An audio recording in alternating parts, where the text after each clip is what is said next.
上期我同大家拆解咗滲水辦2026新程序，講到建議維修通知只係起步，真正要逼樓上低頭同埋追討損失嘅，仍然係要靠自己嘅民事證據。今日我哋就繼續深入探討點樣可以準備一份真正法庭認可嘅公證行或者專家報告，點樣自己做一份強而有力嘅時間軸滲水日誌，以及喺土地審裁處你實際可以索償啲咩，金額大到去邊度呢？如果你係第一次睇我嘅片，大家好，我係你嘅大廈策略顧問 Roger， 我係一個註冊土木工程師，亦有10幾年嘅物管經驗。呢個頻道我會用行內人嘅專業角度，幫香港普通業主拆解各式各樣嘅屋苑難題。想學識點樣保護自己層樓？記住而家訂閱我呢個頻道，點讚呢條片同埋打開個小鈴鐺啦。好啦，我哋講返正題，究竟點樣準備一份法庭認可嘅公證行或者專家報告呢？好多業主以為揾間寫住公證行嘅公司出報告就得啦。其實法庭最睇重嘅唔係公證行公司嘅名，而係簽署報告嘅專家本身嘅專業資格、經驗同埋報告裡面有冇符合法庭專家證人嘅守則。法庭認可嘅專家通常包括香港測量師學會註冊或者特許建築測量師、屋宇署認可人士，或者有相關經驗又曾喺法庭作證，又或者被接納為專家證人嘅結構工程師或者建築專業人士。報告內容一定要有以下嘅關鍵元素，先至有機會被採納為專家證供。一、清晰寫明檢測方法，紅外線熱成影像、微波斷層掃描、電子濕度儀器讀數、色水測試等等，全部都要有記錄時間、位置同埋具體數據㗎。二、源頭分析同埋因果關係，報告要清楚指出滲水源頭最有可能係邊個單位、邊條喉管或者邊個防水層，同埋點解會得出呢一個結論。所有嘅結論係需要有數據嘅支持，係唔可以只係猜測嘅。三、受影響範圍同埋損毀報告，天花、牆身、石屎剝落、發毛等等呢啲咁實際情況，需要附上清晰嘅照片、濕度對比圖同埋時間記錄。四、維修建議同埋合理費用估算，建議用邊一種方法修復，以及大概嘅費用，方便之後追討特別損害賠償。五、專家聲明，確認報告符合相關法庭專家證人守則，例如區域法院守則附錄 E， 專家明白有責任獨立協助法庭，隨時準備出庭作證。至於收費方面，根據現時2026年嘅市場參考，簡單初步檢測或者基本報告大概3000至到8000蚊，一份真正符合法庭規格、詳細可以呈堂嘅專家報告，常見就大約8000至到2萬蚊。複雜嘅個案需要多次測試，又或者預計要出庭嘅話咧，係可以去到2萬至到4萬蚊以上㗎。記住，寧願俾貴啲有真正資歷，可以提供過往法庭案件編號、願意出庭嘅專家，都好過平價罐頭報告。法庭曾經因為專家資格不足、報告缺乏數據支持，又或者利益衝突而拒絕接納㗎。選擇公證行或者專家嗰陣，記得要問清楚，專家有冇被法庭接納過？報告會唔會由佢親自簽署同埋分析？可唔可以直接出庭？點樣自己可以做一份強而有力嘅滲水時間軸日誌呢？專家報告做得再好，如果冇你自己嘅持續記錄配合，間歇性漏水個案仍然好易被質疑。時間軸日誌係你最平、最有力嘅輔助證據。咁時間軸日誌係點做嘅呢？建議你由第一次發現滲水開始，用手機相簿或者筆記建立一份滲水日誌，每次記錄以下嘅內容：一、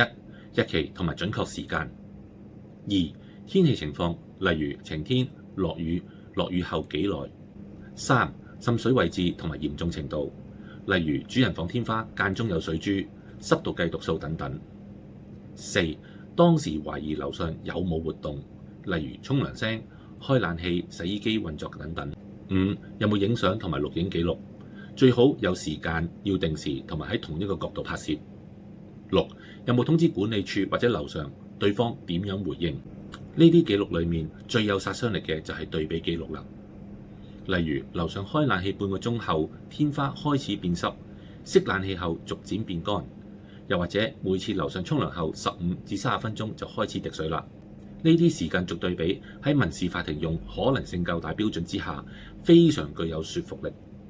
最好同時保留同管理處留上嘅 WhatsApp、電郵或者掛號信記錄，形成完整嘅證據鏈。日誌做得好，可以大大加強專家報告嘅可信程度㗎。咁土地審裁處可以索償啲咩？實際金額大概去到邊度呢？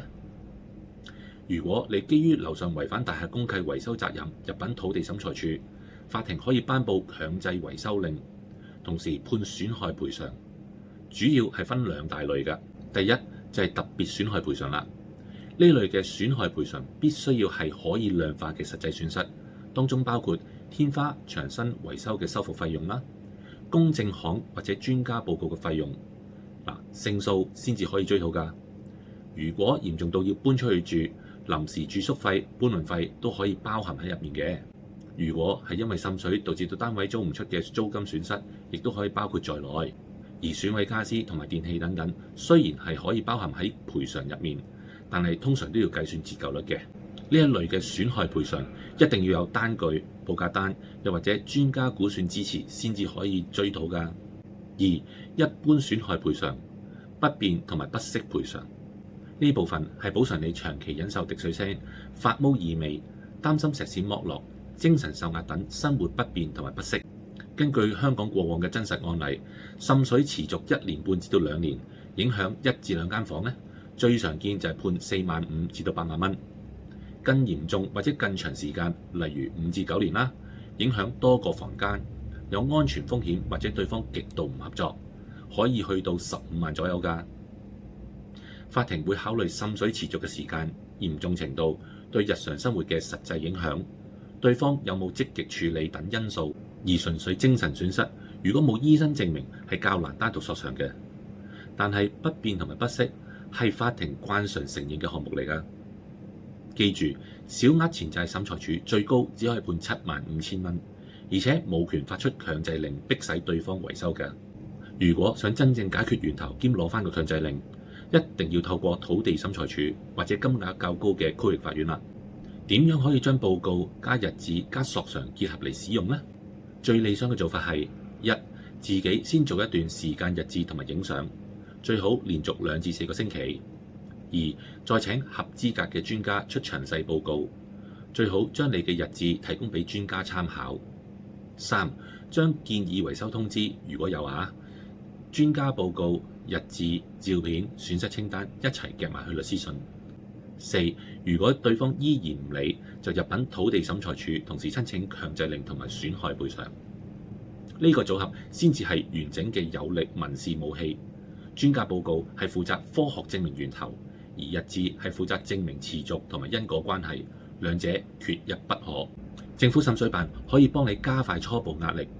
但係真正保護資產、追回損失，仍然要靠你自己準備好法庭認可嘅證據。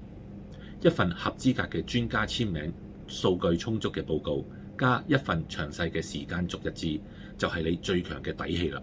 如果你屋企而家淨係面對緊滲水，又或者已經有報告，但係唔知夠唔夠力，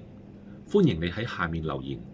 寫低你屋苑嘅名、樓齡同埋目前情況，同埋有冇做過公證行報告，又或者你想知報告邊部分最容易被質疑，